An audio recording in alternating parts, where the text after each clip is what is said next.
Lawmakers are hoping to pass several new laws aimed at protecting people, they say, from a surge in immigration enforcement and the tactics used by ICE and other agencies. Alma McCarty's here.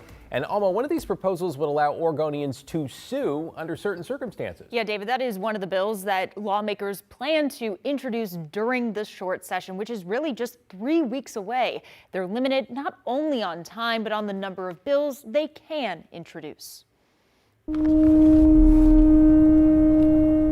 Over the last several days, Oregonians have turned up for candlelight vigils and demonstrations. We're worse off as our community has a sense of fear, and it resonates through so many families.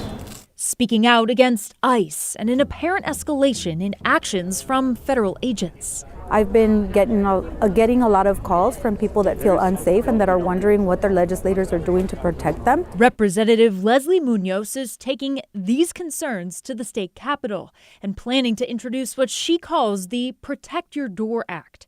The first part of it allowing Oregonians to sue individual agents who cause them harm. The bill would allow for people who, for example, if your window gets broken on your car and then, it's discovered that there wasn't a reason to detain you, you're stuck with the bill. And so what my bill would do is make sure that people are able to sue the federal government for that window, for any bodily harm that they cause if you end up in the hospital. And the second part of the bill, she says, would require the feds to give a 48-hour notice to local authorities about ICE raids happening in the area. Right now, there's a big fear of, people putting on masks or conducting a kidnapping and us thinking that it's a legitimate operation. In Salem, regardless of your position on the tactics being deployed, the reality is that our schools are being impacted and absenteeism is up. Representative Sarah Finger McDonald plans on introducing legislation about ICE and schools, bringing up the bill concept during committee Tuesday. It is a simple bill. When our schools, colleges, and universities verify that ICE or other immigration agents are on their grounds, they let the school community know. ICE has made arrests near local schools in the past few months.